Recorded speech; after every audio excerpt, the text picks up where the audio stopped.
disculpa una cosita, es que Carmen está diciendo a ver si se le puede arreglar el sonido que no escucha, por si podemos hacerlo ahora. Puede dar comienzo. Gracias, Óscar. Bien, buenas tardes. Bienvenidos a la segunda parte de la jornada del día de hoy del Congreso sobre Formación Permanente. Si me lo permiten, en primer lugar, yo quiero agradecer, lógicamente, al comité organizador de este Congreso por dos motivos fundamentales. Por su persistencia, ¿no?, en el mantenimiento de la celebración, pese a las dificultades y situaciones que estamos viviendo actualmente. Y, en segundo lugar, por lo adecuado en la elección de la temática que se está tratando en el día de hoy y que continuará mañana. Yo especialmente me permitirán que dirige unas palabras de afectuoso cariño y agradecimiento a Óscar por la invitación a poder coordinar o moderar a una mesa realmente de una temática interesante y además poder hacerlo compartir con queridos amigos. Así que vaya por delante mi agradecimiento especial a Óscar. Bien, como les anticipaba, la mesa que me corresponde moderar está dedicada especialmente al tratamiento de la formación preventiva, formación en materia de prevención de riesgos laborales. Señalaba Óscar anteriormente en su intervención, cuando trataban sobre formación y tiempo de trabajo, y hacía una mención explícita a esta, digamos, modalidad o obligación formativa, pero esta, en su vez, plantea numerosos problemas transversales que conectan o tienen relación con muchas de las cuestiones que se han anticipado. Piensen que la formación en materia preventiva trasciende los límites que delimita la propia relación de trabajo. Y esto fundamentalmente se debe a dos motivos, a mi modo de ver. En primer lugar, su indudable trascendencia en valores con protección y reconocimiento constitucional, como son obviamente la vida y la integridad física. Y en segundo lugar, como decía, porque una de las cuestiones importantes que puede generar cierto debate de interés, insisto, que puede dar lugar a cuestiones conexas con temas que se han tratado esta mañana, como pueden ser los becarios o como puede ser el personal voluntariado, habida cuenta que estamos ahora en un momento en el que hay un auge, digamos, de actividad por parte de estos colectivos. Decía que precisamente los sujetos titulares de este deber y diría yo, obligación, esta es una de las cuestiones también importantes a debatir, si se trata de un deber, un derecho por parte del trabajador o bien también es un deber por su parte la formación en materia preventiva. Decía, por lo tanto, que otra de las cuestiones singulares que cobran especial actualidad y además resaltan la importancia del tratamiento de esta temática es los sujetos activos. Es indudable que fuera de la relación laboral hay otros colectivos, como podríamos estar hablando, hemos comentado, de los becarios, pero insisto, también el voluntariado, pero también podemos ver la incidencia en otros ámbitos de relaciones laborales especiales, como empleados del hogar o fuerzas y cuerpos de seguridad, especialmente en la actuación que estamos viviendo estas semanas en la provincia de Valencia. En definitiva, esto un poco justifica que en el día de hoy estemos aquí debatiendo sobre estos aspectos y que no nos vamos a centrar única y exclusivamente en la delimitación de los sujetos que son beneficiarios de esta obligación preventiva, sino también de elementos que son los que en la práctica generan en el día a día disfuncionalidades en la gestión y luego problemas jurídicos importantes. Entre ellos, yo quisiera señalar, porque van a ser objeto de discusión, tres aspectos a mi modo de ver. Uno, que es muy relevante en la práctica y que genera, como decía, problemática a la gestión, tanto empleadores como personas trabajadoras y representantes, y por supuesto genera también indirectamente problemas en la negociación colectiva, es la delimitación del contenido de esta formación preventiva. La regulación que nos dota la ley de prevención es bastante parca, es, digamos, muy limitada, y uno de los problemas prácticos precisamente es cuál es el contenido que debe dotarse a esta obligación de carácter preventivo por parte del empresario. Pero también genera discusión en relación a el tiempo, en el momento en el que se debe prestar esta formación, y por supuesto también genera algunas cuestiones controvertidas en cuanto al lugar de impartición y por supuesto también en los sujetos que ya hemos dicho destinatarios, incluidos la formación preventiva dentro de la relación laboral. Porque con carácter introductorio sí que me gustaría recordar que los sujetos destinatarios dentro del ámbito de la relación laboral no va a ser solo la persona trabajadora, sino tenemos distintos colectivos que también deben recibir una formación preventiva más específica, como son los delegados de prevención y también aquellos sujetos que tienen asignados legalmente las funciones técnicas. Bueno, pues de estos y de otros muchos temas, incluida una obligación o digamos un tema transversal, pero que ha generado un importante debate jurídico y de repercusión económica que tiene que ver con la bonificación o no de esta formación preventiva. Bueno, como les decía, les anticipaba, estas son las cuestiones que van a ser tratadas en el día de hoy. Ya les anticipo que el tratamiento, habida cuenta de la selección que hemos hecho de las personas que lo van a abordar, va a tener un tratamiento fundamentalmente práctico, es decir, se trata de suscitar preguntas para el futuro debate y aportar soluciones de carácter práctico. No vamos a hacer una exposición exclusivamente de un carácter teórico, sino lo importante es ver esa visión práctica. Y para ello me acompañan en la mesa de hoy tres personas que no solo tienen una importante formación en esta materia, sino sobre todo experiencia práctica. Estructuraremos la mesa en dos partes. Una primera, una breve ponencia a cargo del profesor Federico Estardiz, profesor doctor en Derecho, profesor asociado de nuestro departamento, y además también tengo el privilegio de contar con él como profesor en el máster de prevención que dirijo aquí en la Universidad de Valencia. Una vez finalice esa ponencia inicial para introducir la temática y ya señalar muchos de los problemas que he pretendido ilustrar para, digamos, enmarcar el sentido de esta mesa del día de hoy, intervendrán en una mesa redonda dos personas, como les decía, con indudable experiencia, conocimientos y reconocimiento profesional. Por un lado, tenemos a Miquel Cabres, que es licenciado en Derecho, abogado en ejercicio, asesor jurídico de digamos, de la Asociación de Servicios de Prevención Ajeno de la Comunidad Valenciana y también miembro de la Comisión de Relaciones Laborales y Prevención de la Confederación Empresarial Valenciana. Y en último lugar, y por ello no menos importante, por su labor de inspección fiscalizadora y conocimiento de primer plano de esta problemática que nos acompaña en el día de hoy, nos acompaña el inspector de trabajo, Rafael Martínez Mesa, con una experiencia de muchísimos años dedicada no solo, y me consta, ya lo puedo avanzar, no solo por su quehacer diario en la inspección de trabajo, sino porque además realmente siente verdadera pasión por la materia preventiva. Así que yo me retiro, les dejo y cedo la palabra en primer lugar a Federico Estardiz, porque aquí lo importante es que les escuchen a ellos. Retomo mi participación cuando vayamos a comenzar la última parte, digamos, que dedicaremos a la resolución de posibles cuestiones, preguntas o debate que ustedes quieren generar. Fede, cuando quieras. Bien, se me oye bien, supongo. Buenas tardes a todos y todas. Es pues, un privilegio y un placer participar en este programa. Verdaderamente, pues las personas que comparten conmigo la mesa, pues son personas de reconocido prestigio. Por lo tanto, yo creo que podemos alumbrar aspectos importantes sobre la seguridad y salud laboral y podemos también pues, aportar nuestro granito de arena en materia de formación preventiva, que creo que es bastante importante. Bien, lo primero, pues agradecer al comité científico, organizador, a la secretaría y también incluso a la dirección, especialmente a Óscar, como ha dicho Manolo, por su empeño y tenacidad en que esto siga vivo y que pese a las circunstancias que tenemos que sufrir, pues bueno, pues podemos estar conectados aunque sea a distancia. Y yo simplemente lo que querría es, pues nada, aportar dentro de esta mesa que lleva por título La formación en prevención de riesgos laborales es bonificable, pues participar fundamentalmente en la primera parte, es decir, dar una visión panorámica de lo que es la formación en prevención de riesgos laborales para que después abordemos todos los aspectos que sí, en su caso, podrían o no ser bonificables de todas estas situaciones que prevé la legislación en materia de seguridad y salud laboral.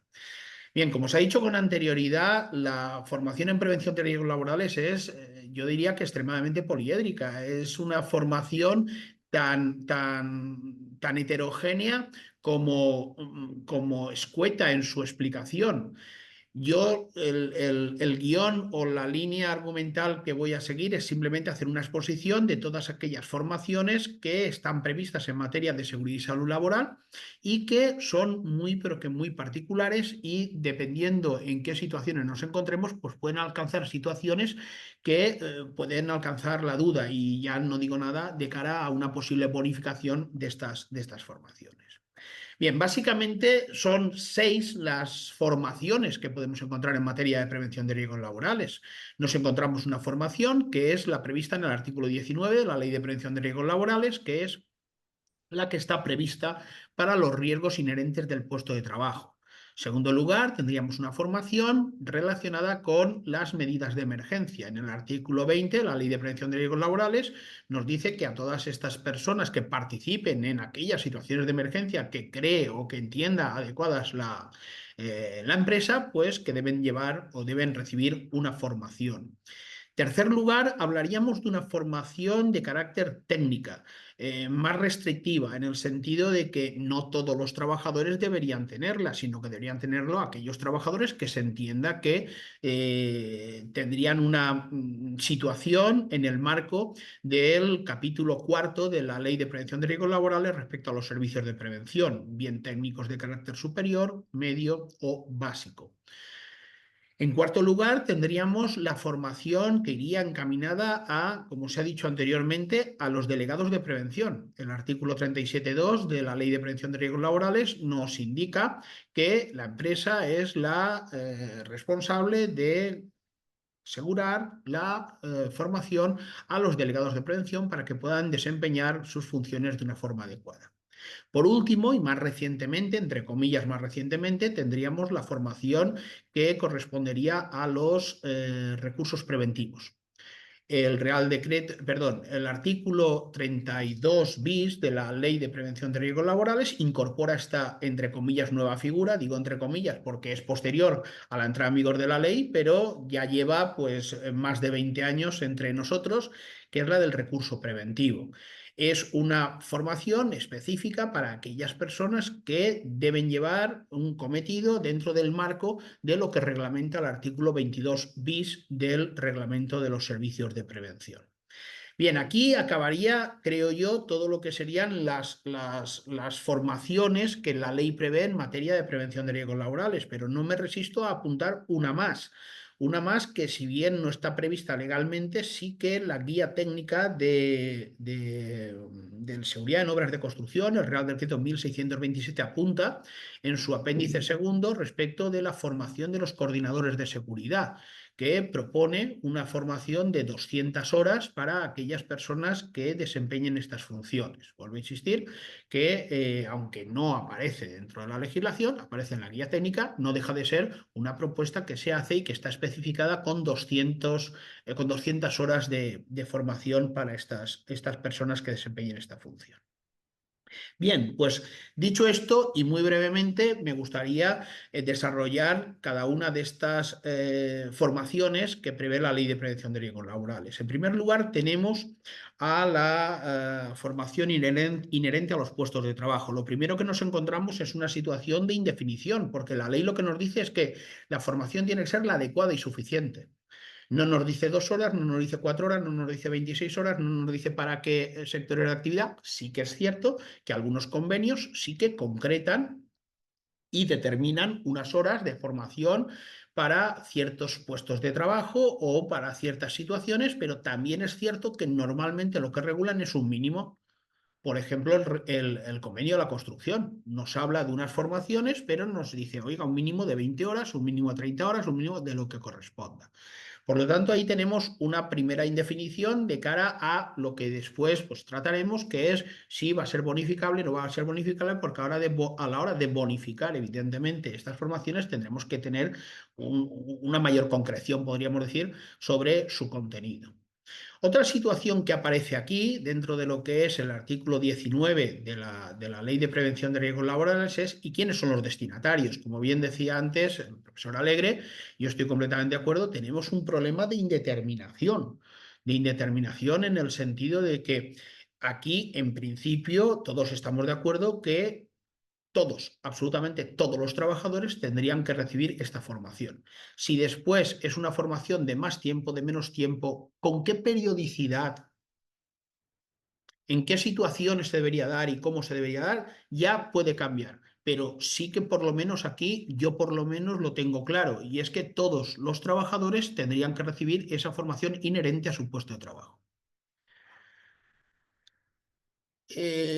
Hablando con el director de la jornada, me propuso una cosa bastante interesante, que es, bueno, hemos sufrido, pues no hace falta que lo diga, los rigores de la DANA y ahora nos encontramos con una situación en la que hay muchos trabajadores que están trabajando actualmente en sus empresas, pero están trabajando en unos trabajos que no son propios de su actividad. Es decir, son personas que tienen una actividad determinada, pero ahora están haciendo unas labores de limpieza para que sus empresas cuanto antes vuelvan a estar en esa situación de puesta en funcionamiento, y que evidentemente me sería muy extraño pensar que la formación en materia preventiva le ha sido dado a estas personas respecto de unas funciones que no están desarrollando habitualmente, no son propias de su puesto de trabajo, pero sí que es cierto que en este momento las están dando, con lo cual nos encontramos en una situación que, bueno, pues hay que tenerlo en cuenta. Se le tendría que dar formación en esta materia, no se le tendría... No estoy hablando de la formación que vendrá ahora después, la formación en emergencias.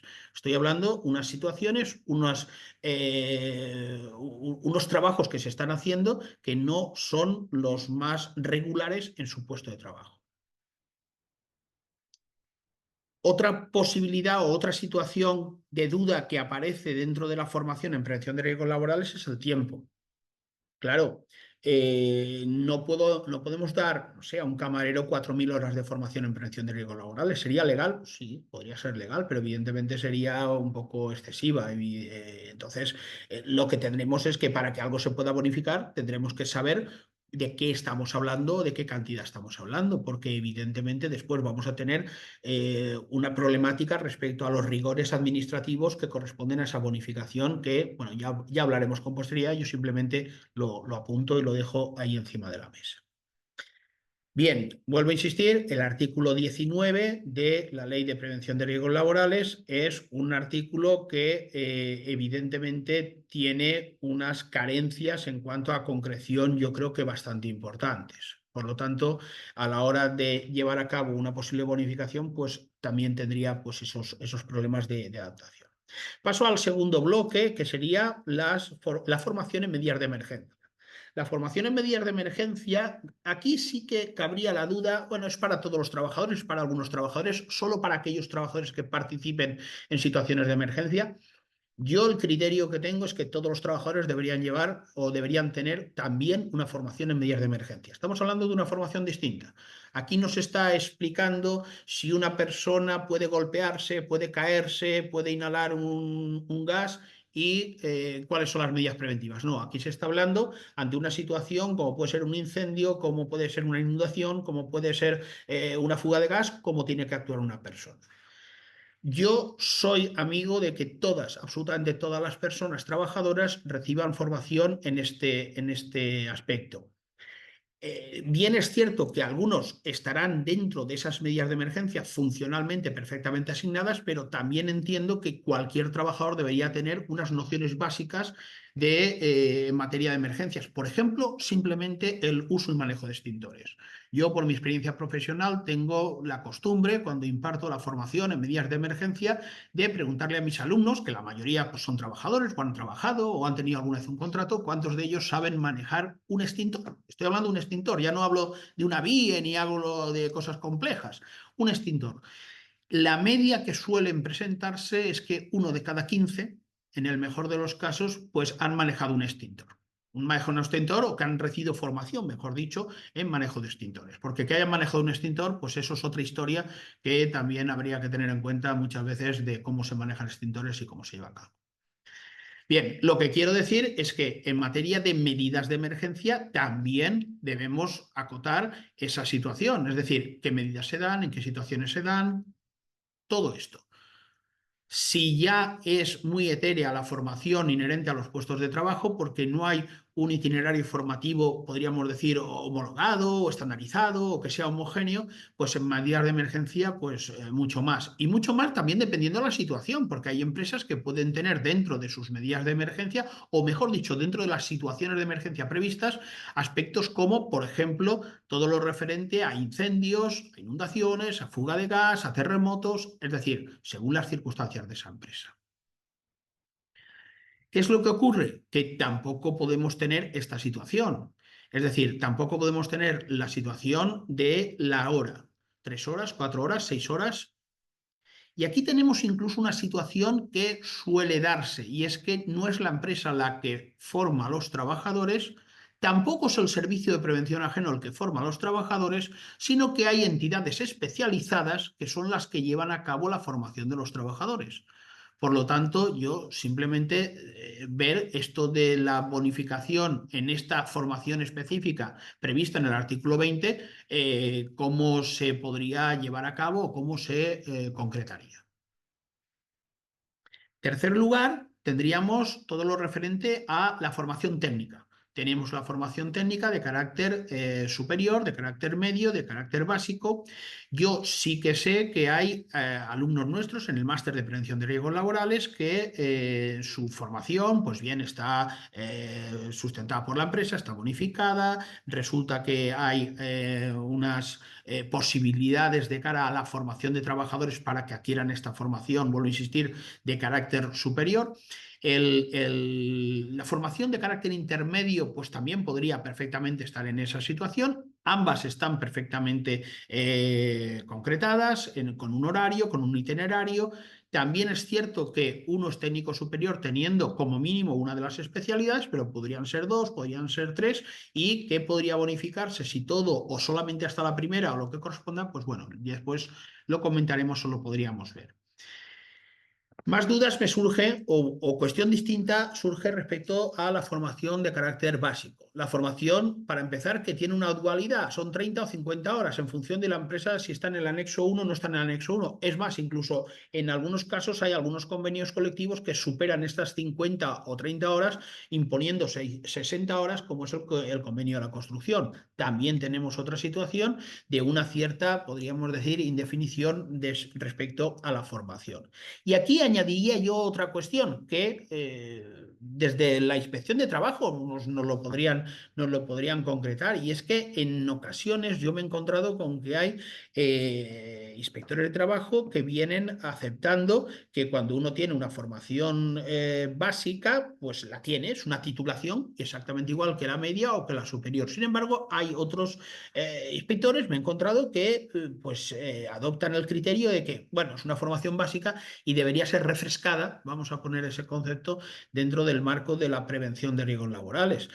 Yo creo que es muy importante el estar al día, es muy importante el refrescar, pero también es cierto que es una formación, podríamos decir, estandarizada, que viene por ley, que son 30 o 50, dependiendo del caso, 300, que era lo que había antes, y ahora tenemos la formación profesional, o las 600, o lo que corresponda dentro del marco universitario que está previsto en la legislación.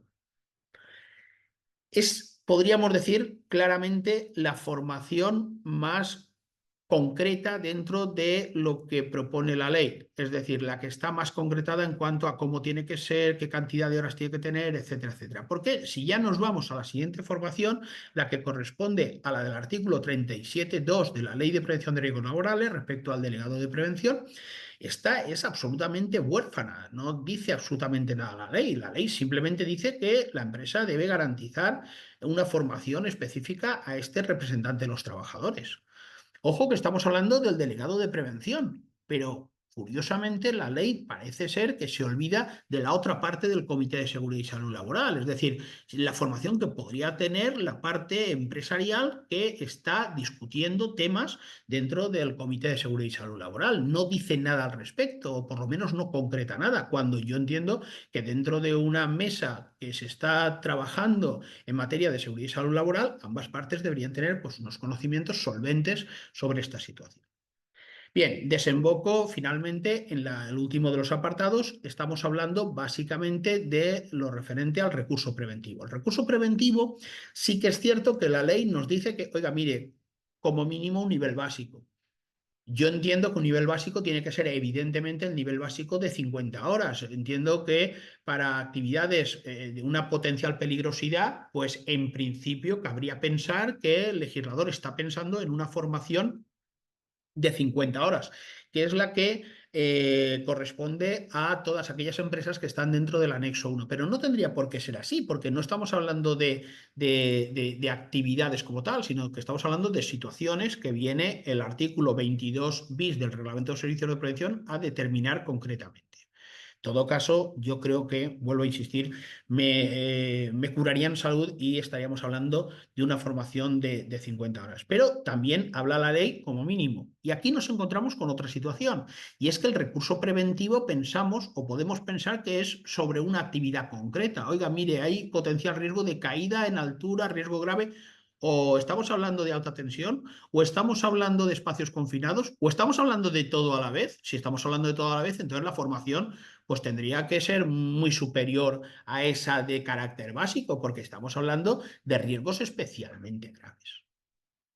Bien, acabo con la última de las formaciones que yo estaba proponiendo, la última de las formaciones, o que se está diciendo, que es la que viene en el apéndice segundo de la guía técnica respecto a la formación específica de 200 horas. Es cierto que es una propuesta, no aparece como tal en la legislación, pero no menos cierto es que muchas veces nos encontramos con situaciones en las que cabría un mayor conocimiento en materia de seguridad y salud laboral, no de construcción, por supuesto. En eso la ley restringe a un colectivo determinado, pero sí que tuviera unos conocimientos pues bastante importantes en materia de seguridad y salud laboral, que muchas veces pues harían falta dentro de ese marco de lo que es la seguridad en las obras de construcción. Bien, yo este era un poco el recorrido que tenía pensado explicar respecto a todo lo que es las distintas tipologías de formaciones que aparecen en el marco legal de la Ley de Prevención de Riesgos Laborales, pero digamos, como colofón final y un poco dentro de lo que nos ha pasado, me gustaría pues hacer una reflexión respecto a las situaciones de emergencia. Cuando hablamos de situaciones de emergencia, estamos hablando de, bueno, lo que acaba de pasar, que es una inundación, pero podríamos hablar de cualquier otra situación que podría darse en un momento determinado. Aquí hemos tenido una situación de emergencia por inundaciones que evidentemente nos ha afectado a todos, pero yo me voy a circunscribir a lo que a nosotros nos afecta, y es también afectado a muchas personas que estaban trabajando en ese momento y que tenían que haber hecho frente o que tenían que haberse comportado o haber actuado de una forma determinada según las prescripciones de la empresa en unos momentos determinados. Bien, lo cierto y verdad es que muchas veces, por la experiencia que yo por lo menos tengo, las formaciones en materia de emergencias no son las que deberían ser, o son muy escasas, o se le hace poco caso, o ahora sí que parece ser que desgraciadamente, como nos ha pasado en Valencia lo que nos ha pasado, pues parece ser que todos celebramos que en Andalucía no haya pasado nada porque ya veníamos un poco asustados por lo que había pasado. Pues yo creo que no es lo más adecuado recibir un golpe para darnos cuenta de que debemos priorizar algunas conductas o que debemos priorizar algunas atenciones más allá de las que normalmente hacemos. Es muy importante que tengamos en cuenta lo que es la prevención de riesgos laborales. Es muy importante que no solamente la prevención inherente a los puestos de trabajo, sino también a las situaciones que envuelven al ámbito laboral, incluso al ámbito civil.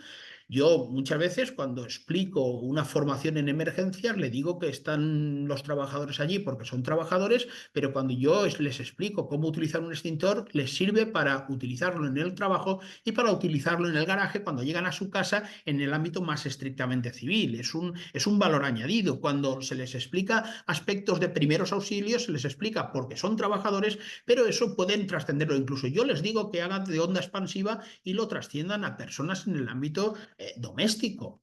Se ha hablado de las situaciones de los riesgos laborales de personas que son trabajadoras en el ámbito laboral. Estamos hablando de personas de empleados de hogar. Actualmente se ha eliminado, se ha derogado el apartado 3.4 de la Ley de Prevención de Riesgos Laborales, por lo tanto ya no está esa excepción que excluía a los empleados del hogar. Claro, ahora nos encontramos con una situación, casos de emergencia o casos de riesgos inherentes a los puestos de trabajo de unas personas que tienen unos empresarios muy particulares. Y esos empresarios muy particulares no son unos empresarios, podríamos decir, estructurales, que es una sociedad, que tienen unos recursos, etcétera, etcétera, para llevar esa formación. ¿Cómo se le da esa formación a estas personas? ¿Es bonificable? ¿Quién la va a asumir? ¿Cómo se da?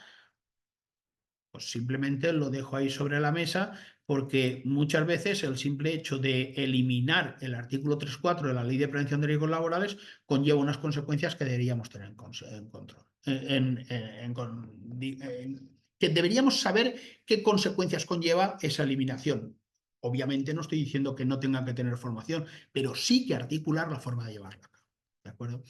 Bien, yo esto es un poco lo que querría decir porque más o menos en el tiempo creo que me he acomodado. Te Yo has me acomodado presto ahora al perfectamente. debate y doy por concluida mi intervención y estoy a vuestra disposición para lo que necesitéis.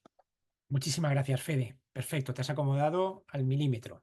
Así que vamos a comenzar ahora con la segunda parte de esa mesa redonda que anunciábamos al comienzo. Y bueno, yo creo que para enlazarlo un poco con aquellas cuestiones que has sugerido y habida cuenta que Miquel se va a centrar especialmente en el tema de la bonificación y si a él no le importa, daremos paso a Rafael para que enlace un poco aquellas cuestiones, aquella problemática que tú has ido indicando y señalando y creo que Rafa puede dar una visión complementaria. Así que, Rafael, cuando quieras.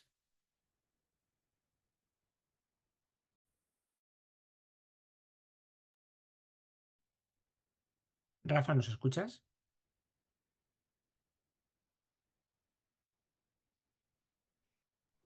¿Me oís ahora? ¿Me oís ahora? Te oímos. ¿Me oís y me veis?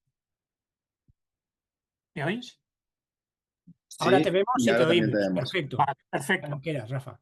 No sé por qué se había silenciado solo. Bien. Buenas tardes. En primer lugar, quiero mandar un recuerdo para las personas que han fallecido y para los familiares y todo el mundo que está padeciendo ahora la gana no solo en nuestra comunidad, sino en toda España, por aparte. Y bueno, ahora estamos hablando de temas relacionados con la prevención y con las medidas de emergencia y estamos quizás en una realidad tremenda. Bien.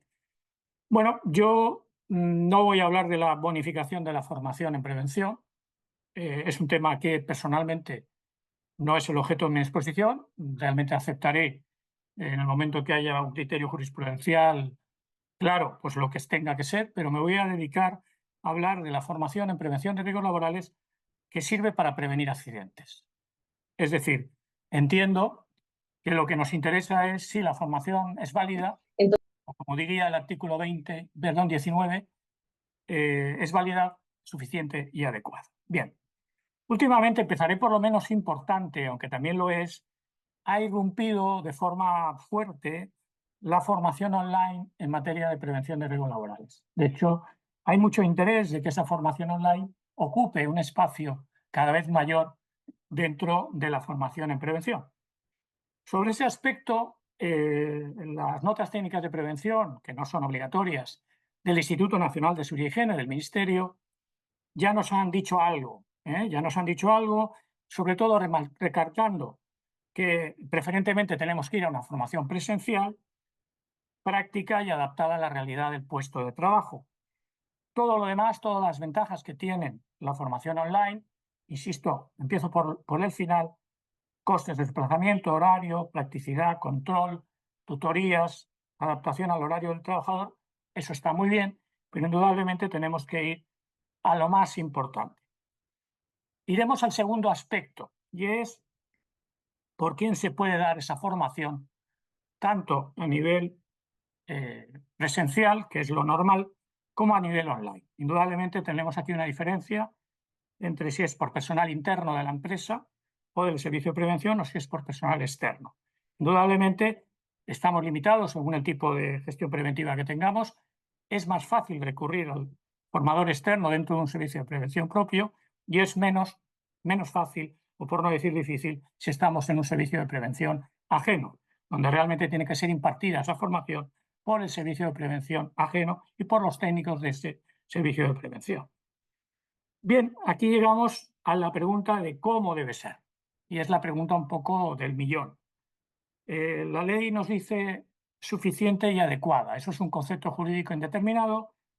Esa valoración de si es suficiente y adecuada, que es la clave por quién se realiza, principalmente, por supuesto, al final se realiza esa valoración por los tribunales de justicia, pero en una primera instancia de la administración, perdón, de la gestión o del problema, de análisis del problema, es por parte de la Inspección de Trabajo y Seguridad Social.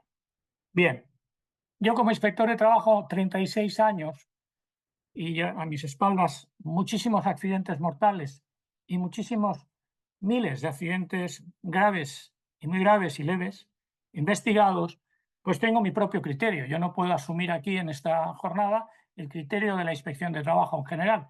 Puedo asumir mi propio criterio de valoración de cómo y cuándo esa formación que ha recibido el trabajador accidentado o los que le rodean o sus superiores es suficiente y adecuada. Y aquí yo tengo una serie de parámetros. En primer lugar, tenemos que tener en cuenta cómo está la evaluación de riesgos hecha en relación con los riesgos del puesto de trabajo del trabajador, tanto el afectado como su entorno, del centro de trabajo del trabajador, de los lugares de trabajo del trabajador, que son externos al centro, y por supuesto de ese entorno que abarca un aspecto muy importante, que es el ámbito de coordinación preventiva en el que se mueve la empresa del trabajador.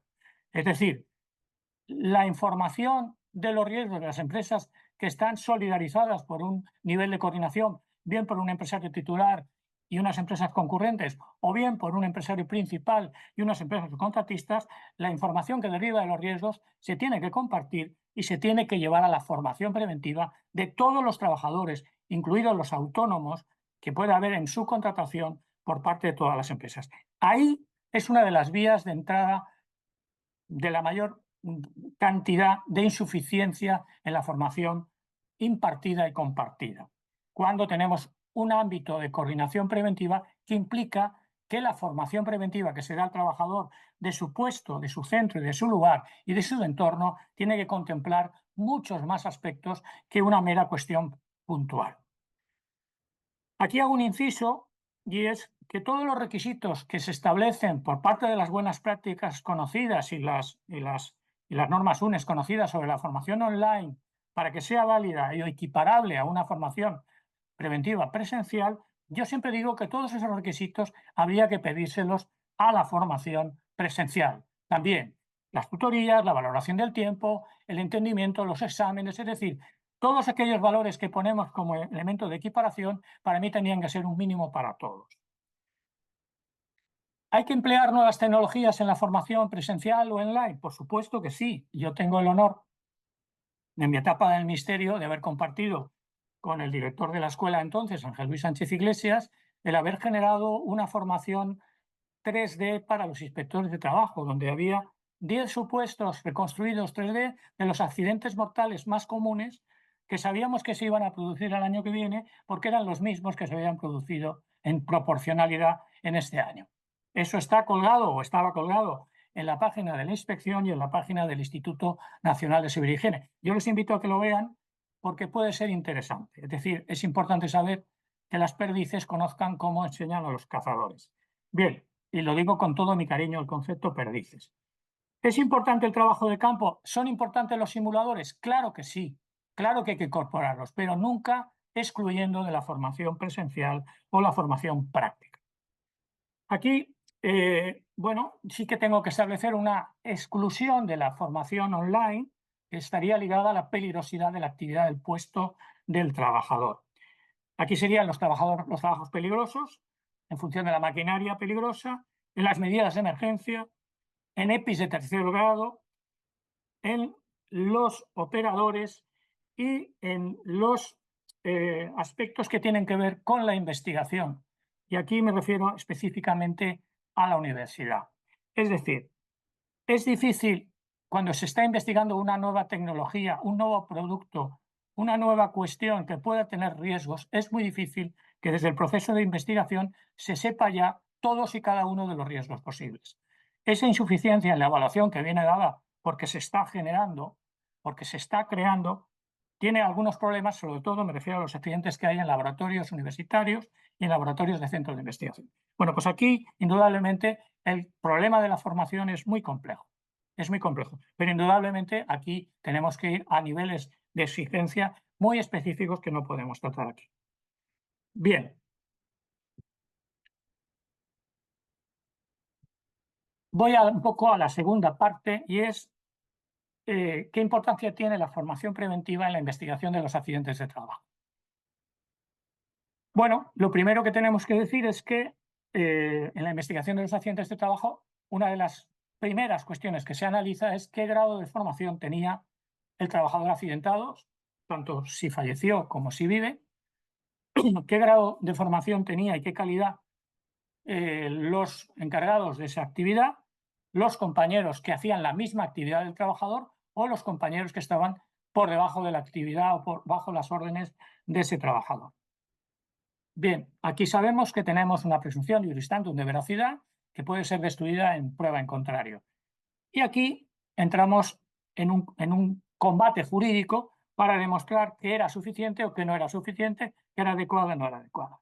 Indudablemente toda la trazabilidad que podamos tener, tanto documental como testifical, de la formación recibida, tiene que ser sometida bajo el sensor de la eficacia y de los hechos constatados. Es decir, la realidad está por encima de todo. Hay unas cuestiones que son evidentemente no existían o no se cumplieron cuando se han producido los hechos que se han producido. Pero aquí también podemos tener el caso muy común de que alguien ha recibido una formación, está acreditada, pero no la cumplió, que no la puso en práctica. Y eso también se da. Es decir, hay que tener la mente abierta.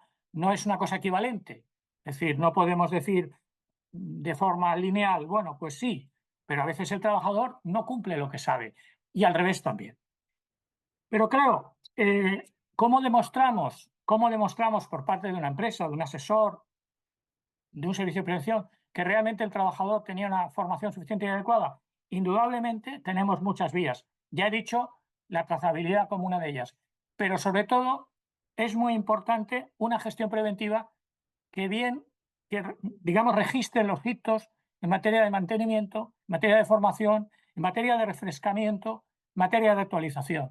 Todos esos hitos, no solamente con una mera firma del trabajador, sino con procedimientos de evaluación, de comprensión, a veces del idioma, son muy importantes a la hora de poder defender ante la inspección o ante un tribunal que esa formación era suficiente y adecuada.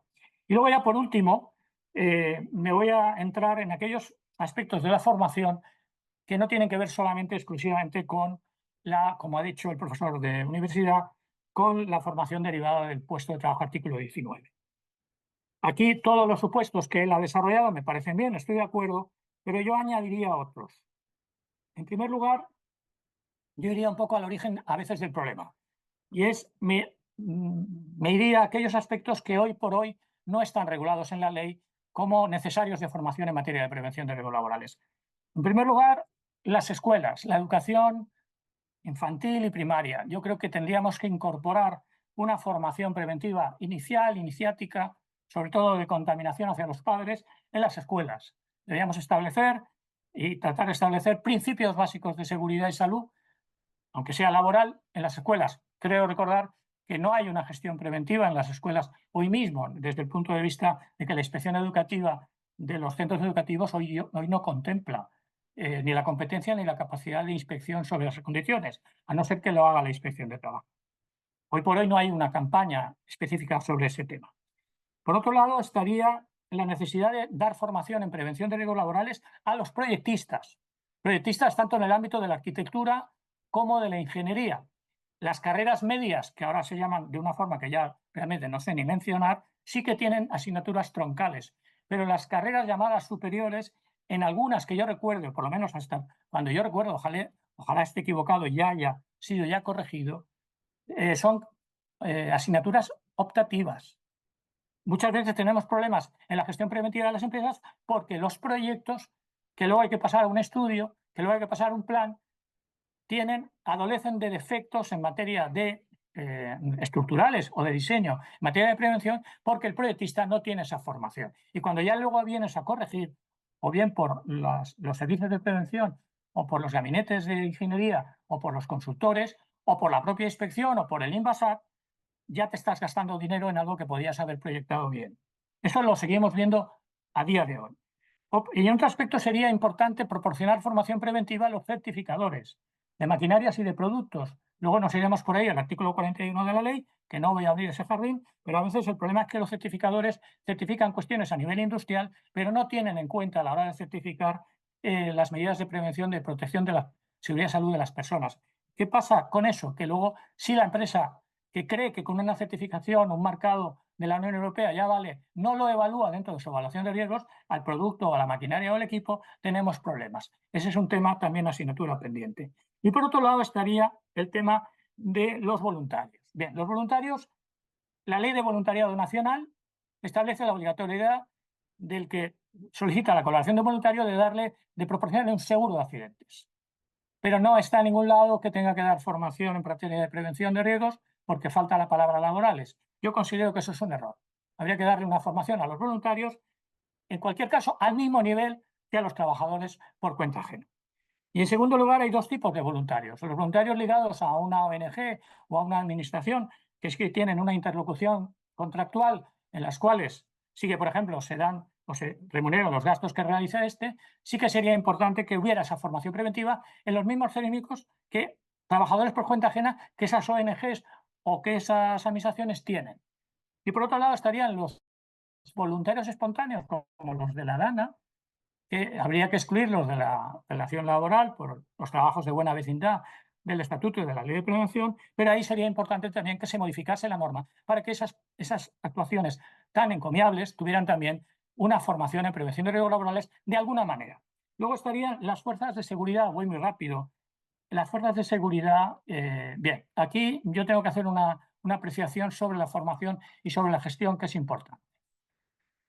Tenemos a los militares, tenemos a la Guardia Civil, a la Policía Nacional, que tienen una regulación específica de aplicación inspirada en la Ley de Prevención de Riesgos Laborales, que pretende sobre todo asumir el riesgo inherente a su práctica profesional. Eso parece lógico. Pero eso no es lo mismo en las policías locales ni en los bomberos, donde tiene que aplicárseles la Ley de Prevención de Riesgos Laborales como a cualquier trabajador por cuenta ajena. Eso genera una conflictividad procesal importante, independientemente de que estamos hablando de profesiones de riesgo iguales o mayores que las otras que he mencionado. Eso requeriría adaptación de esa formación a esas circunstancias, pero sobre todo adaptación del marco normativo. Un ejemplo, cuando tú vas a pedir o buscar la obligatoriedad de un EPI para un policía local o un bombero, te vas al 773 de EPIs y no.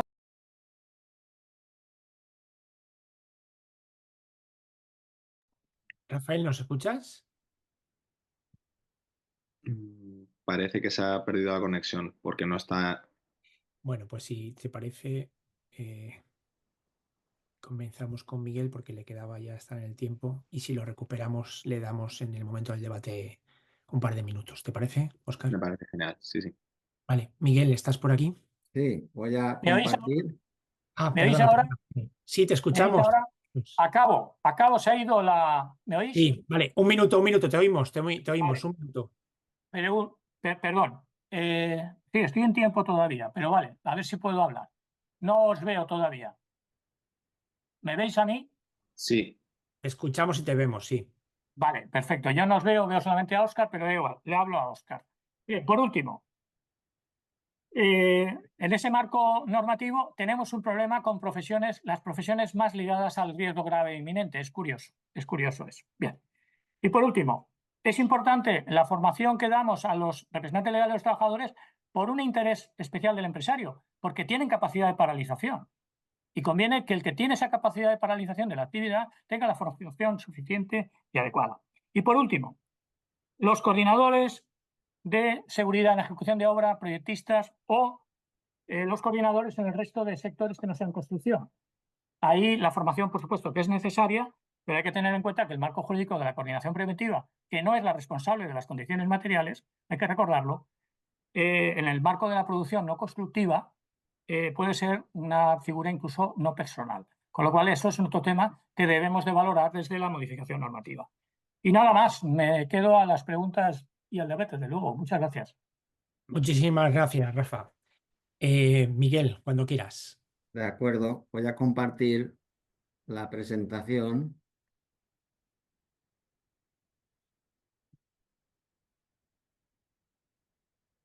A ver, Se ve, Miguel, se ve sin problemas. ¿se ve? Sí, sí. Vale. Pero, Pues bueno, pero faltaría, para que se vea un poquito más en grande, yo creo que es recomendable que Si lo quieres poner en modo presentación. ¿ahora lo veis? se ve, pero si puedes hacer lo que comentábamos antes de presentación con diapositivas Era sí, perdón, que es que había apretado desde y el ahora desde el principio. principio. Vale. Estupendo, muchas gracias. ¿Ahora? Se ¿Ahora está lo veis? cargando. Creo que se está cargando. Un segundo.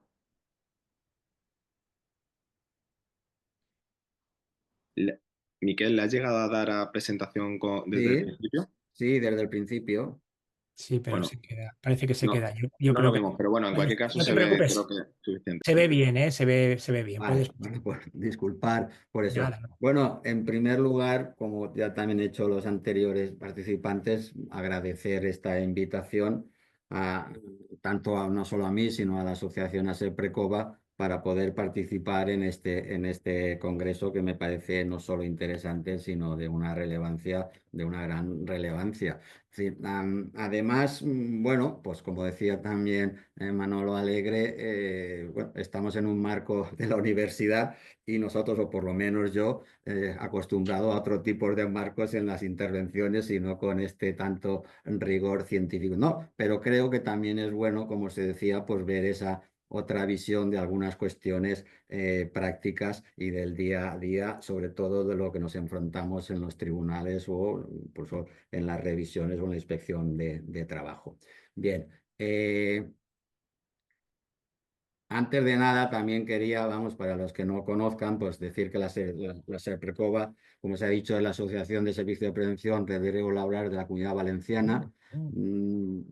Brevemente, desde que apareció la ley de prevención, que ya va casi para los 30 años, pues algunos profesionales consideramos que era necesario, pues todas estas entidades que acababan de ser acreditadas como servicio de prevención, pues que nos uniéramos y defendiéramos no solo los derechos de, como cualquier asociación, de sus asociados, sino, como hemos venido haciendo, pues participar en la divulgación de la prevención, en congresos, en formaciones, en jornadas y colaborando con la Inspección de Trabajo, con la Administración, con el INVASAT o con cualquier otra entidad que dedica a esto, porque creo, y eso va unido también a la formación, que unido con esto, lo que solemos llamar la cultura preventiva, pues es igual de importante o más para poder entender esto.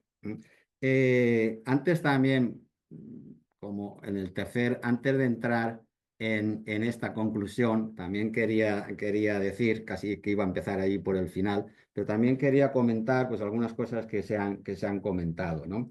Por ejemplo, es relacionado con la formación y con lo que se está diciendo, ¿no? Es decir, ¿qué pasa cuando le cambio la función a un trabajador? ¿No? Se ha dicho que como ahora en estos momentos de emergencias y cualquier sitio, hasta ahora lo teníamos claro, es decir, oiga, usted para cambiarle la función le tiene que dar la formación a esa persona trabajadora de esa nueva función que lo hace. Si es por una emergencia, pues entenderemos o podemos entender que si hay fuerza mayor, si no lo hay, y también, y es algo que nos suele fallar, que es un poco el sentido común en estas cuestiones. Porque, y pongo un ejemplo, se ha dicho, si yo a una persona trabajadora le digo que coja un cepillo y que empiece a limpiar fango o agua, pues puede ser entenderse que la formación que requiere esa persona para realizar esa función, pues es mínima, no es ninguna, porque es algo de uso común. Pero claro, si a eso le añado que eso lo tiene que hacer en un espacio confinado o le añado que tiene que utilizar unos productos que tienen una composición química determinada, pues ya lo estoy complicando. Quiero decir, que no solo nos vale decir cuál es la función y ya está, sino que habrá que ver muy específicamente esas consecuencias, es decir, esas circunstancias en cada paso. Otra cuestión también al respecto de la formación es que se dice, se ha nombrado y se seguirá nombrando el artículo 19 de la formación, claro, pero para el puesto de trabajo. Pero ¿cuántas personas trabajadoras tenemos que no tienen un puesto de trabajo definido? ¿Cuántas personas trabajadoras hacen que realizan sus funciones y no las realizan en un puesto, ya no solo en un puesto determinado, es que ni en su propia empresa, ni en su propio centro de trabajo? Y podemos imaginarnos, no, podemos tener todos los ejemplos que queramos con toda la gente, las personas que van realizando trabajos. Pero incluso, y se hablaba de las empleadas de hogar, aquellos que realizan trabajo en un hogar. Es decir, oiga, el que va a reparar, el que va a instalar un aire acondicionado a una casa, está realizando un trabajo. Con lo cual también la coordinación de actividades preventivas también se nos empieza a complicar ahí. Son apuntes referentes a eso. Otra cuestión también son el contenido de esa formación. A mí siempre me gusta poner un ejemplo. ¿Qué formación le tenemos que dar a un técnico superior en formación que tenga las 4 especialidades? Es decir, estará formado, y digo las 4, ¿eh? Es decir, no estoy dejando ni la vigilancia de la salud. Es decir, claro, es verdad que cuando llegue a un puesto de trabajo, alguien le tendrá, a lo mejor no tanto formar, pero sí que informar de qué circunstancias, de qué condiciones tiene ese puesto de trabajo. Pero eso, su capacitación, sus conocimientos, su formación anterior ya tiene suficiente para realizar este tipo de cosas. A eso me refiero porque un problema que desde el inicio hemos tenido, y yo creo que en este país, es que en la capacitación para realizar los trabajos no se forma o no se formaba adecuadamente en materia de prevención de riesgos laborales. Es decir, si alguien que va a realizar una función, yo lo formo, lo capacito, le digo cómo se maneja una elevadora y también le imparto todo lo que es la formación en materia de prevención de riesgos laborales, cuando llegue a una empresa en esa materia ya estará, vamos a decir, casi formado. Por supuesto, hará falta las circunstancias, las condiciones de ese puesto de trabajo determinado, pero no tanto en la realización de las funciones como desde la publicación de la ley pues nos ha venido sucediendo. Bueno, dicho esto, pues entramos en el fondo, vamos, en la concreción de lo que se me había encomendado. Y empiezo por el final. ¿Es bonificable la formación en prevención de riesgos laborales? Pues yo digo que sí. Yo digo que sí que es bonificable y ahora luego lo argumentaré. Es decir, y encima añado, pues como decía aquella canción, que seguramente la mitad o mayor parte de los que nos estén escuchando no lo recuerden porque no la han conocido, pues como decía aquella canción, que si no había libertad, pues debería de haberlo. Pues yo aquí digo lo mismo, ¿no? Y si no lo fuera, debería de serlo. Y debería de serlo por toda la importancia que ello tiene. Y si estamos hablando de algo que es importante, como ahora veremos también, o por lo menos trataré de así demostrarlo, pues también es lógico que todas las ayudas que puedan ser dirigidas y que faciliten y que fomenten esa formación no debería de ser un inconveniente, sino al revés. Y si, también como diré al final, y si hay alguna cuestión normativa que lo impida o que lo obstaculice, pues habrá que, igual que modificarla, porque el fin de esto es que se haga formación en prevención de riesgos laborales. Cuidado, con esto no estoy diciendo, ya lo adelanto, que todos aquellos que hacen fraude, pero me da igual que sea en prevención de riesgos laborales que no, por supuesto que no, que sí que deben de ser absolutamente perseguidos o no, pero los que sí que cumplen todos los requisitos solo porque sea una materia de prevención de riesgos laborales que no sea bonificable, entiendo que no tiene un sentido lógico detrás de eso. Luego veremos la legalidad, ahora veremos inmediatamente los argumentos legales y pasamos a ello. Bien, perdón. Se ha hablado de la importancia de la prevención de riesgos laborales, ¿vale? No seré yo, ya no lo voy a repetir para ir más al grano. Se ha dicho absolutamente todo lo que hay en la ley. Por ejemplo, hay no sé cuántos artículos, los tengo aquí anotados, que hablan de la formación y de la importancia de la formación. Solo hay que leerse la exposición de motivos de la propia Ley de Prevención de Riesgos Laborales para ver que es un elemento absolutamente fundamental. No lo digo yo, es decir, todos los autores, cualquier especialista lo va a decir. Es decir, eso creo que no es absolutamente discutible. Estaba leyendo también que lo propio temario para los técnicos del Instituto de Seguridad y Salud en el Trabajo también hay un apartado importantísimo sobre la formación en prevención de riesgos laborales. La nota técnica que lo dice del propio instituto también. Es decir, muchísimo. Ahora, el segundo punto de esto, y creo que aquí sí que ha habido, que creo que hay algún matiz en esto, la nota técnica es la 559, no recordaba ni. Sí que hay un matiz en esto sobre la segunda parte, que digo yo aquí si la formación es obligatoria y formación no obligatoria. Creo, y he llegado a entender, no he escuchado esta mañana todas las intervenciones porque tenía un compromiso profesional y no he podido, pero sí al final, pero me ha dado a veces la apariencia o la sensación de que todo lo que se hace en formación, en prevención de riesgos laborales es obligatorio. Para mí eso no es cierto, es decir, no es ajustado a derecho, podríamos decir, y creo que antes han nombrado a derecho. Por supuesto, si tengo que hacer la formación del artículo 19, es obligatoria. Si tengo que darle formación a un recurso preventivo, es obligatorio. Si tengo que darle una formación a un delegado de prevención, es obligatorio, por supuesto. Pero, ¿y si yo en la empresa le doy formación de nivel básico a todos mis empleados?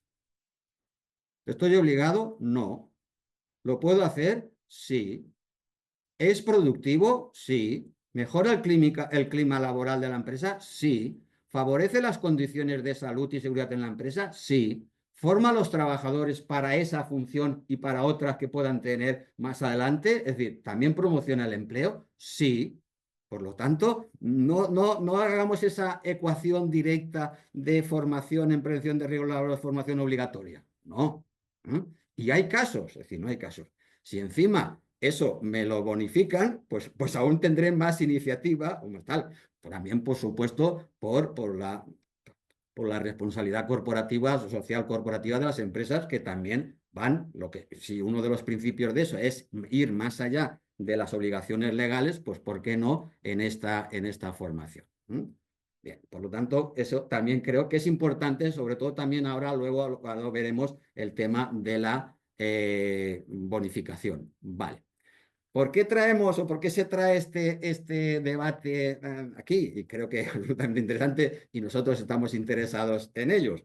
Pues bueno, la actualidad del debate pues viene a raíz de una serie, no es una cuestión teórica, es una cuestión de laboratorio teórico de que podemos plantearnos. Bueno, ha habido una serie de actuaciones de la Inspección de Trabajo y Seguridad Social en las que ha considerado que determinadas acciones formativas llevadas a cabo como los organizadores de servicios de prevención, pues que no son ajustadas a derecho y por lo tanto eso conlleva el levantamiento, creo que accionadamente, y eso es un criterio mío, excesivo, como consecuencia de levantar un acta de infracción por una infracción grave, con las sanciones y devolución de cuotas. Se podría haber llegado solo, si se quisiera ese criterio, solo a la devolución de cuotas y no a un acta de infracción.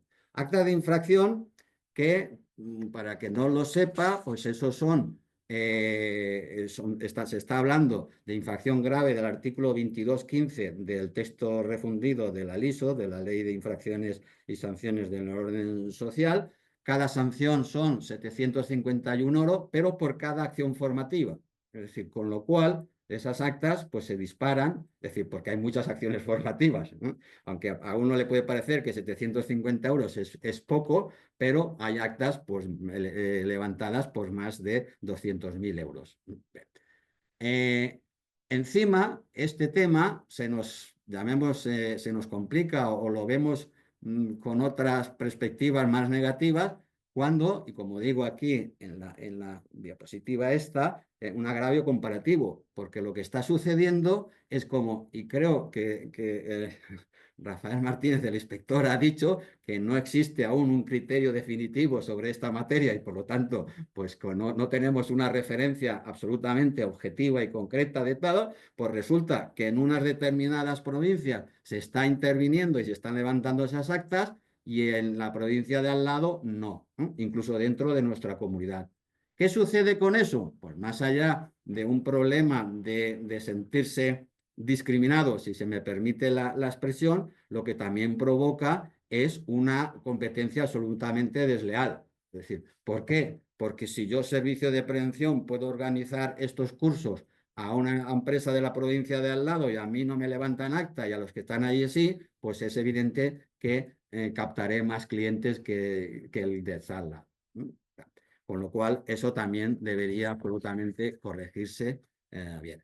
Bien, pasemos a analizar los argumentos que yo he leído y he visto para decir que no es bonificable. Lo que vamos a hacer es ver los argumentos de lo no bonificable y los argumentos de sí bonificable para que, pues bueno, cada uno que luego tenga su opinión, su criterio, lo que quiera. Bien, el primero se refiere al artículo 23.3 que creo que esta mañana e incluso esta tarde, vamos, pues lo hemos visto, esta mañana sobre todo, lo hemos visto desde todos los aspectos posibles. Bien, sí, yo creo que en este artículo, y no, con mi saber leer y entender, es decir, no tiene nada, absolutamente nada que ver. Para mí la conclusión de este artículo y este apartado es que el trabajador tiene derecho a un permiso de 20 horas para formación profesional. En ningún sitio de ahí se dice que si eso es decir, bonificable o no bonificable, que si es obligatorio o no es obligatorio. Es decir, no creemos que de ahí la conclusión que saca una sentencia y que la está aplicando algunos inspectores o algunas direcciones provinciales de inspección de trabajo, de que eso no sea, que ya sea formación profesional y por lo tanto no sea bonificable. Bueno, creemos que están aplicando un artículo que no se refiere absolutamente a nada a eso. Es decir, es el derecho de las 20 horas para absolutamente esto. Es verdad que dice que no podrá concederse en este derecho la formación que deba obligatoriamente impartir la empresa a su cargo conforme a lo previsto en nuestras leyes. Es verdad, es decir, lo que estés obligado no le puedes, es decir, este derecho de las 20 horas no va con lo que está obligado la empresa, pero eso no significa nada que no esté bonificado o no. Bien, que la formación es obligatoria. Bien, y por eso no debería ser subvencionable, bonificable, perdón, pues es discutible, pero también hemos visto, o como he dicho, que hay formación en prevención de riesgos laborales que no es obligatoria y también se está diciendo que no se bonifique. Bien, la modificación de esta materia no tiene respaldo legal, discutible, pero también diré, como diré luego, tampoco tiene lo contrario. Bien. El coste de la formación en prevención de riesgos laborales no puede ir a costa de las personas trabajadoras. ¿Por qué se dice esto? Porque de esas bonificaciones forman parte de las cuotas de la seguridad social en las que forma parte una parte del trabajador. Es verdad que mínimamente y tal. Bien, es una interpretación, si se quiere, literal, estrictamente literal correcta, pero creo que no tiene el peso tan específico para poder impedirlo. El mismo criterio como diremos. Y luego, pues una sentencia de la Audiencia Nacional, de la Sala Contencioso Administrativo, en la que dice en un caso concreto, en la que se especifica que un servicio de prevención organizaba como entidad organizadora formación en prevención de riesgos laborales, que con eso se financiaba irregularmente porque conseguía la condición de doble cliente a la empresa, es decir, por un lado su servicio de prevención y por otro lado el tema de la formación, y con eso pues que entiende de que no era aceptable, no era ajustado a derecho y por lo tanto pues absolutamente que lo sancionaban y confirmó la sanción que se puso en su momento. Bueno, decir que es una sentencia de la Audiencia Nacional y por supuesto no crea o no se puede entender como una jurisprudencia ya. Bien. más argumentos de no bonificable. Bueno, las acciones formativas, como digo aquí, no son acciones formativas profesional por el empleo, según eso es lo que dice también esta sentencia y algunas actas de la inspección, porque no cumplen los que están los artículos 2, 3, 8, 9 y 12, que al final son los objetivos, los fines que persigue la formación profesional para ser bonificable. Y añade que, como digo ahí, su origen se halla en el mandato legal de proteger la integridad y salud de los trabajadores y no en la necesidad de la empresa de ser más competitiva o de adaptarse a las innovaciones tecnológicas. Primero, no lo comparto y segundo, como hemos visto, puede haber formación en prevención de riesgos laborales que sí que busque ser más competitivo y quise adaptarse a las innovaciones tecnológicas sin necesidad de ser obligatorio. Bien. Bueno, pues pasemos a lo que sí que sería ahora argumentos de que sí que es bonificar. Casi los he ido diciendo a la hora de que iba discutiendo los anteriores, pero bueno, bien, espera, que estaba aquí. Lo que he dicho, el artículo 23.3, es decir, no establece un derecho de las personas, establece, perdón, un derecho a recibir formación a cargo de la empresa, sino un derecho al permiso. Es decir, que eso es lo que creemos que se está utilizando para unas cosas o para otras. Bien. Hay una sentencia, y si no recuerdo mal, y si me perdonen porque solo ha sido de pasada esta mañana cuando he podido llegar al despacho, que creo que también se ha nombrado esta mañana por otro motivo, que es la sentencia esta del 25 de febrero del 2002, que se refería tenía referencia, si no recuerdo mal ahora de memoria, a la formación en el sector de la seguridad privada, en el que de pasada, creo que decir, no lo dice exactamente, es decir, no se refiere a esto, pero sí que dice esta expresión que a nosotros nos consideramos que es importante, que reconoce expresamente que las empresas pueden recibir ayudas públicas para financiar formación obligatoria que imparten sus trabajadores. ¿Cuál? Bueno, es un elemento más, una referencia, insisto, si se quiere, cogida con todo, con toda cautela que se quiera, pero así se dice. También la orden estatal de la formación profesional también prevé como área prioritaria la formación en prevención de riesgos laborales. Es verdad, es cierto que en casi todos los documentos que se habla de esto, se habla de esa, que es un área prioritaria la formación en prevención de riesgos laborales. Creo que no haría falta repetirlo porque es evidente para todo el mundo. Creo, vamos, bien. Y por último, en argumentos de que sí que es bonificable, también una sentencia del Tribunal Supremo en el que dice lo que pone ahí, que sí que hay una mejora y que sí que actualiza. Hay un informe de la Fundae en el que también dice que esto, que también debe ser que es bonificable. El Plan Nacional de Formación en Prevención de Riesgos Laborales, la propuesta para el desarrollo, dice que no dice que es bonificable, sino dice la importancia y que se puede tener.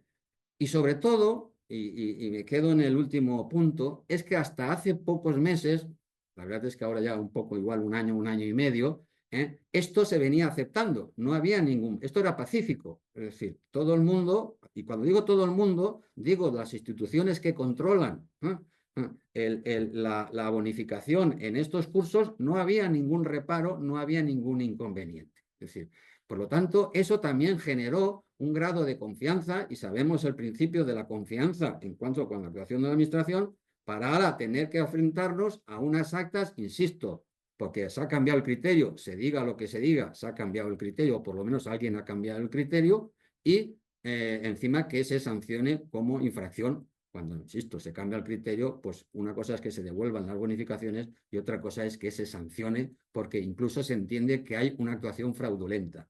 Y eso, que me permita la audiencia, eso duele. Duele a lo que están haciendo las cosas bien, más allá de... Bien. Conclusión.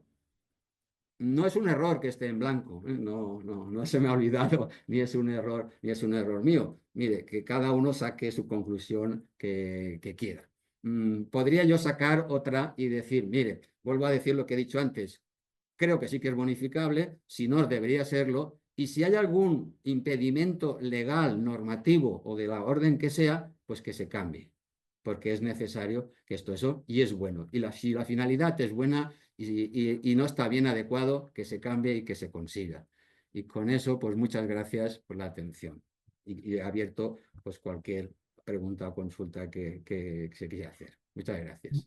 Muchísimas gracias, Miquel, a ti, porque además te has ajustado perfectamente al tiempo asignado, así que estamos cumpliendo a rajatabla este breve espacio de tiempo y ahora sería el momento de abrir el tiempo de preguntas, debates, consultas o emisión de opiniones. Como pueden ver, y les anticipaba o les intentaba anunciar al principio, todos los aspectos, todas las aristas que delimitan esta obligación de formación en materia preventiva plantean problemas prácticos, desde los sujetos receptores al contenido, la duración, y cerramos con el aspecto de la bonificación. Así que creo que lo más interesante es que ahora ustedes puedan utilizar los dos canales, bien el micrófono o bien el chat, para formular a los ponentes las preguntas que estimen oportunas.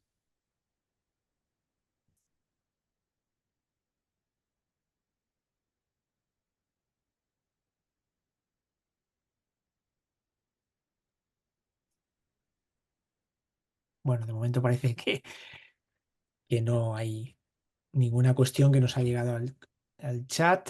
Si nadie tiene ninguna cuestión, yo alguna sí que tengo. Óscar, pues adelante, adelante. Muchas gracias.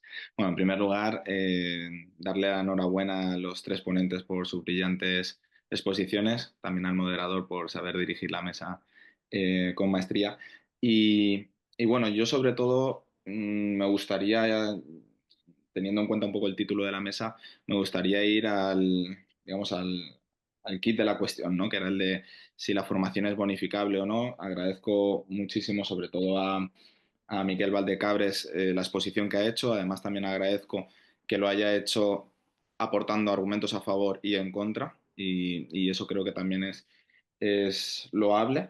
Y bueno, sobre todo yo tenía un par de preguntas o tres en relación, por supuesto yo tengo mi opinión al respecto, pero independientemente de si compartimos más o menos terreno, sobre todo me gustaría saber un poco más, porque he aprendido mucho de los tres ponentes y yo creo que eso en cualquier congreso es muy bueno y más en este congreso, pero me he quedado con las ganas de saber un poco más. mm, cuando ha indicado que si la formación obligatoria en prevención de riesgos laborales, eh, que no, bueno, en esta sentencia se dice que no es bonificable, ha indicado que para ustedes es discutible.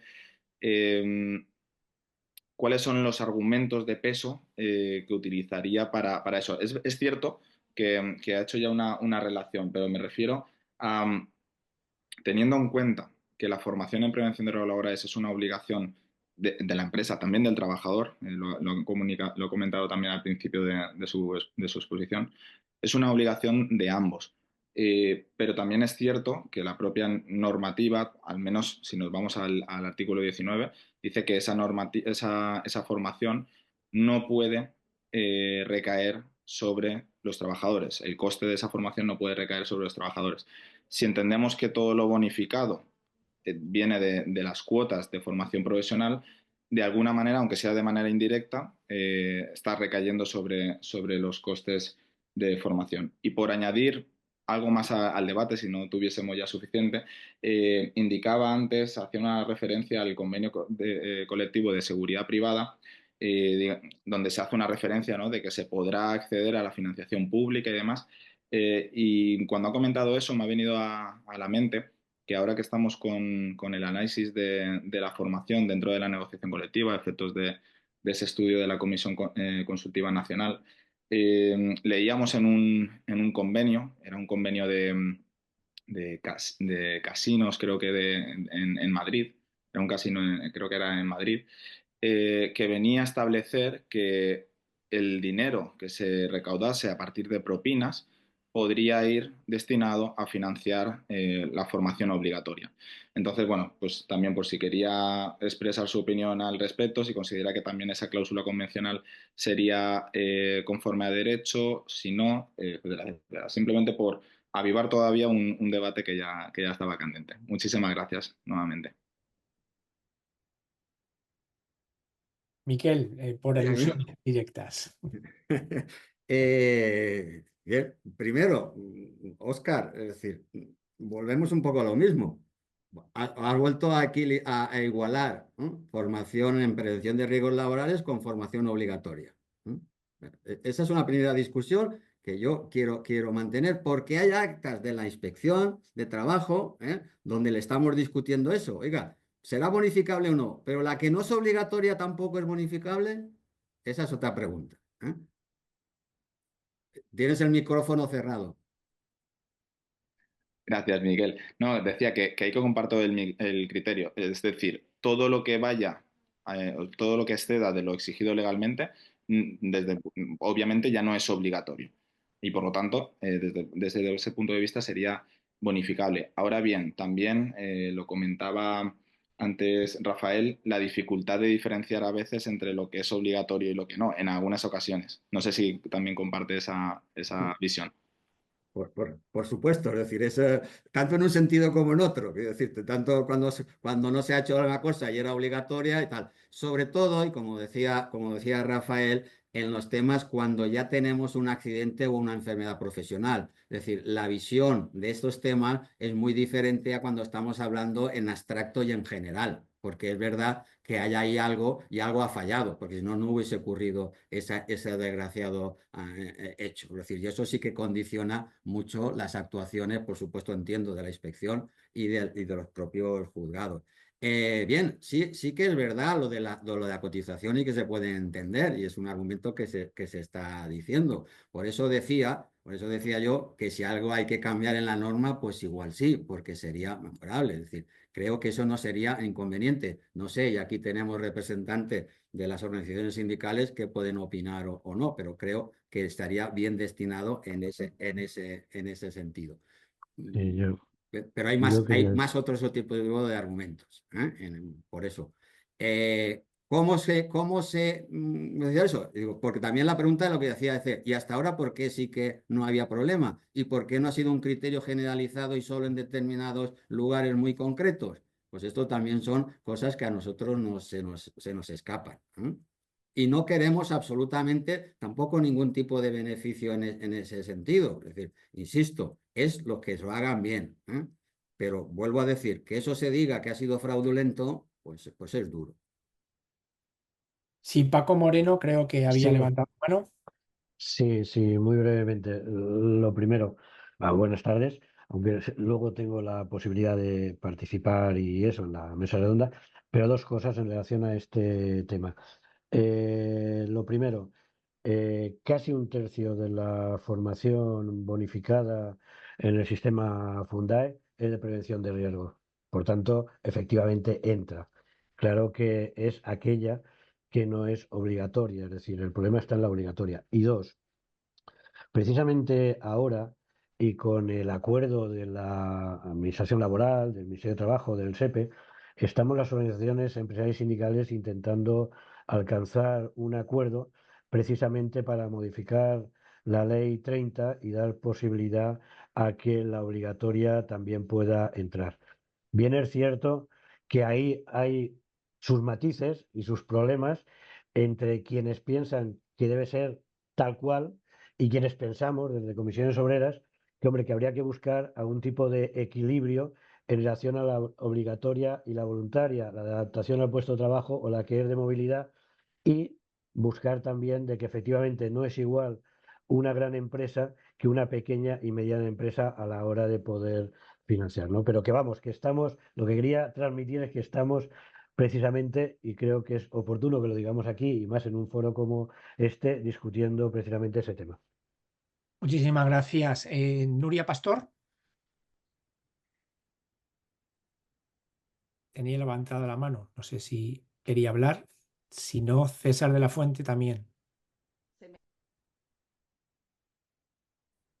¿Oye? Nuria. ¿Sí se me oye? Sí, adelante, se te escucha. Hola, buenas tardes. En Buenas primer lugar, tardes. disculparme que no conecte la cámara, pero no estoy en la oficina. Bueno, me voy a presentar, soy la presidenta de Serprecova y, bueno, además de agradecer la invitación a participar, sobre todo el hecho de que tratéis este tema que para nosotros, no sé si sois conocedores de la gran repercusión que está teniendo para nuestros asociados.